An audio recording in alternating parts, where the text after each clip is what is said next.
Selamat pagi anak-anak. Selamat pagi, Pak. Gimana kabarnya hari ini? Sehat. Kurang semangat, gimana kabarnya hari ini? Sehat. Luar biasa. Jadi sebelum kita mulai materi kita pada pagi hari ini, alangkah baiknya kita berdoa. Siapa yang bisa membawa kita dalam doa? Saya, Pak. Oke, mari ke depan.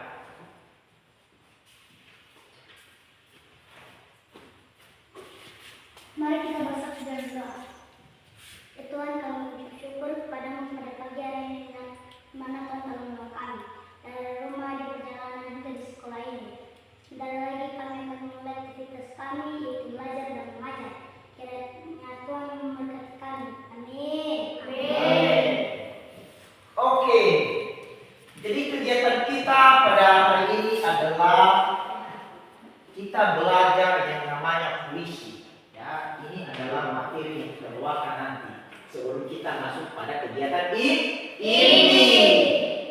Jadi maksud dan tujuan kita di sini adalah belajar tentang puisi. Ya, ini adalah salah satu tugas yang kami dapat dari perkuliahan UT tentang bagaimana cara mengajar yang baik dan benar, ya, dengan menggunakan yang namanya RPP. Jadi untuk itu kami harap kepada anak-anak semua supaya bisa mengikutinya dengan baik nanti apa yang harus kita pelajari hari ini. Sekarang kita masuk pada kegiatan ini. Ya. Materi yang kita pelajari adalah tentang puisi. Dan sebelum Bapak menyampaikan apa itu arti puisi, ya, ada anak-anak yang tahu apa itu puisi. Ada? Oke, berdiri. Puisi adalah yang bahasanya terikat irama, makna, serta penyusun yang terbaik. Oke, luar biasa, tepuk tangan. Ya, berarti anak-anak kami sudah mengerti yang namanya puisi. Ya, ada anak-anak kami ini. Siapa namanya? Arif. Ya, dia sudah mengerti yang namanya puisi. Ya. Baik, biar saya jelaskan. Puisi itu adalah ragam sastra, ya, yang bahasanya terikat oleh irama, makna, serta penyusunan dan bait. Ya. Puisi itu bisa kita golongkan adalah tidak terlalu panjang. Ya. Begitupun juga cara penyampaian. Ya. Cara penyampaian puisi adalah harus yang namanya ungkapan hati. Ya. Ada intonasi suara. Begitu cara kita menyampaikan puisi. Beda dengan kalau kita baca cerita. Ya, kalau kita baca buku, ya, sangat tidak jauh kalau kita membaca yang namanya puisi. Seperti yang saya katakan tadi, ada yang namanya ungkapan hati. Ada yang namanya notasi suara. Contohnya seperti ini. Ya, kita buat contoh, kita baca puisi yang namanya Guruku. Ya. Contohnya Bapak kasih contoh. Cara penyampaian puisi anak-anak kami harus yang namanya kelembutan.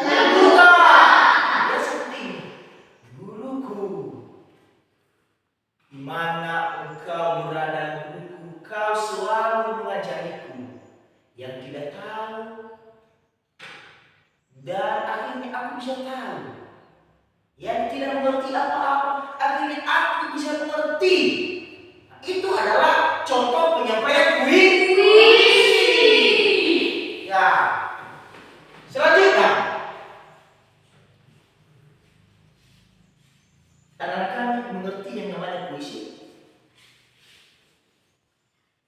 Mengerti? Iya. Jadi seperti yang saya katakan tadi, puisi adalah ungkapan hati. Harus menggunakan yang namanya intonasi suara. Sebelum kita masuk pada poin selanjutnya, saya minta anak-anak kami untuk buat satu kelompok. Masing-masing buat satu kelompok.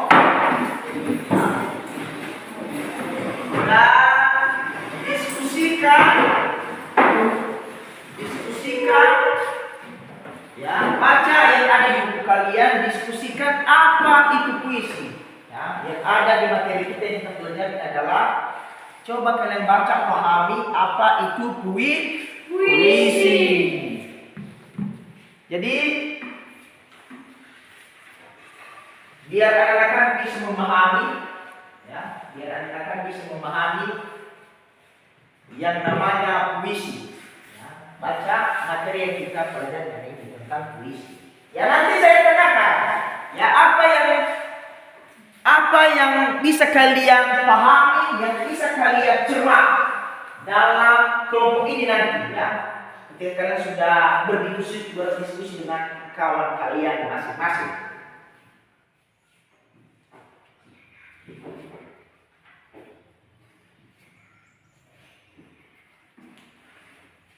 Oke, coba mau kalian pahami dulu.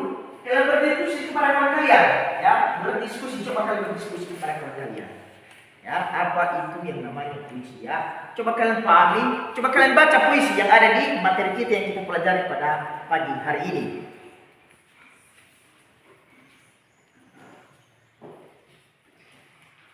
Ya sudah? Sudah. Oke, baik. Jadi saya tanyakan satu persatu, ya, mulai dari kelompok ini kita anggap ini kelompok A, ini kelompok B, dan ini kelompok C, ya. Bapak tanyakan mulai dari kelompok A, ya, apa yang bisa kalian simpulkan, ya, tentang yang kalian diskusikan tentang puisi, ya, coba. Yang kami diskusikan dengan puisi adalah ungkapan hati. Iya, ungkapan hati. Maka tepuk tangan. Ya. Kelompok B, apa yang bisa kalian simpulkan?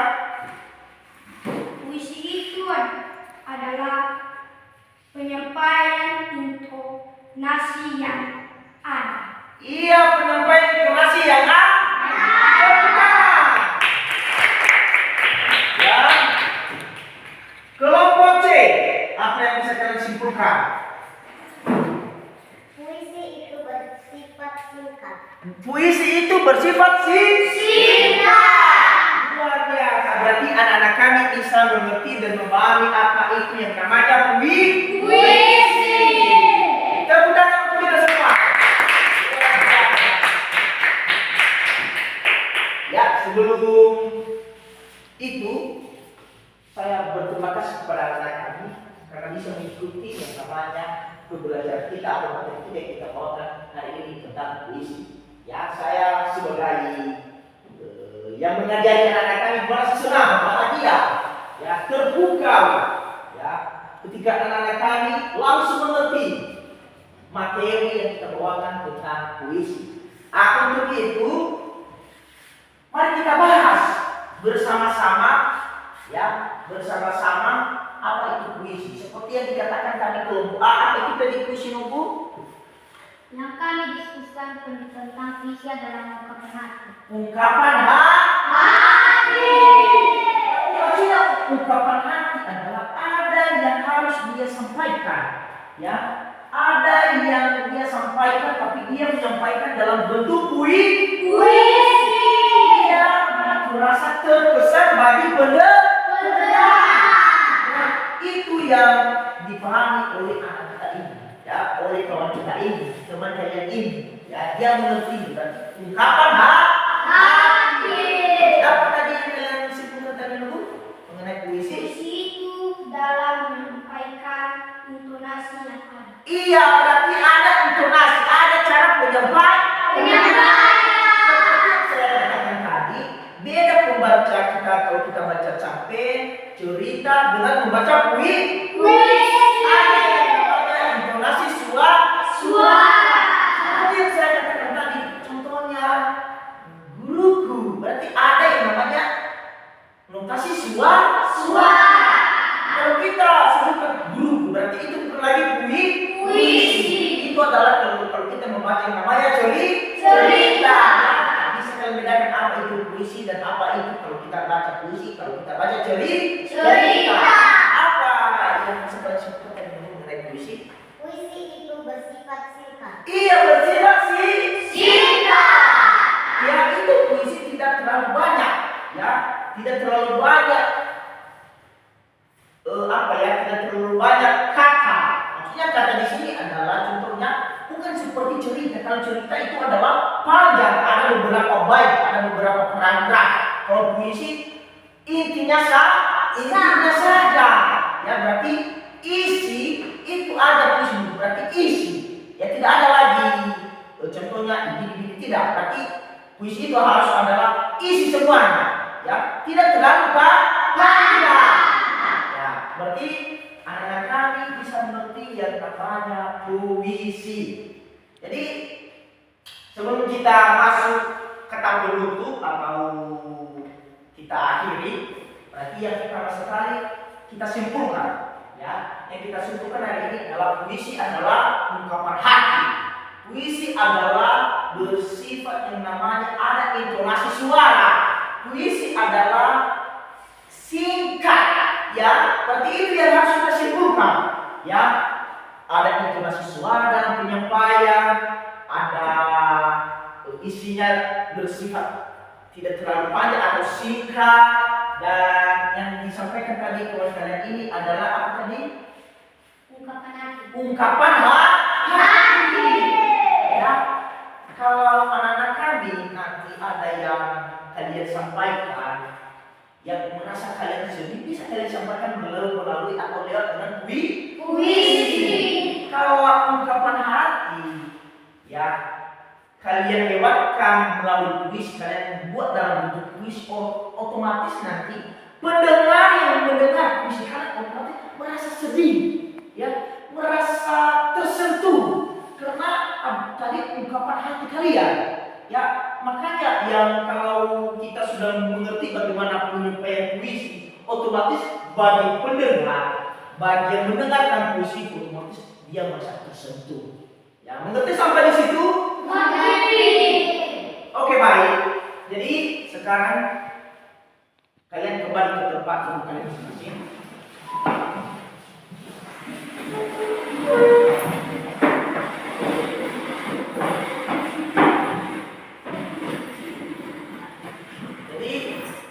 Kita masuk yang namanya penutup sebelum kita mengakhiri kegiatan kita pada pagi hari ini.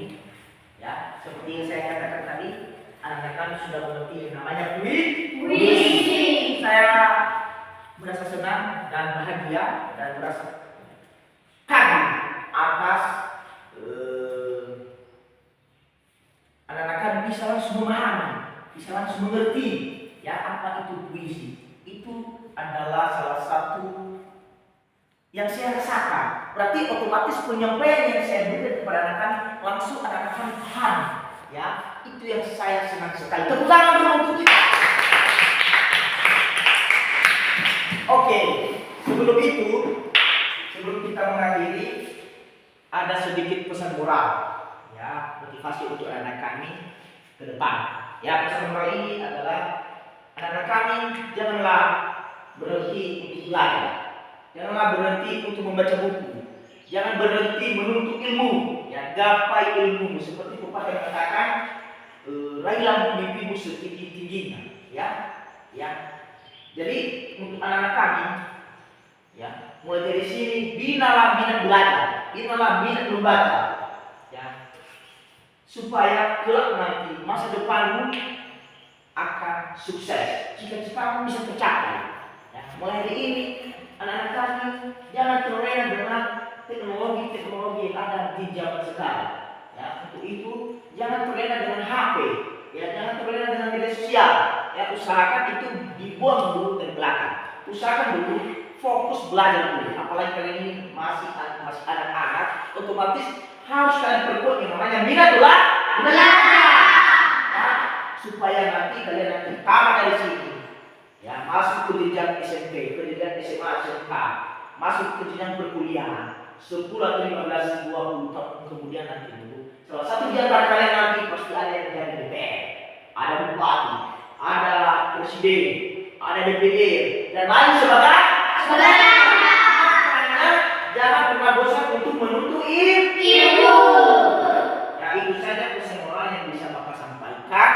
Dan sebelum itu, sebelum kita mengakhiri, alangkah baiknya kita berdoa dan membawa kita dalam doa. Saya Pak. Oke, balik ke depan.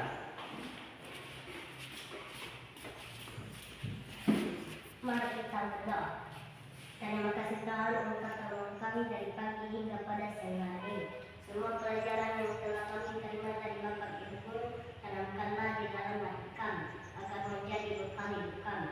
Sebentar lagi kami pulang, kiranya Tuhan mengantarkan kami di rumah dengan selamat. Dalam nama Yesus kami berdoa. Amin. Amin. Jadi terima kasih untuk anak kami. Saya berterima kasih atas kerjasama yang baik. Dan sebelum itu, selamat pagi.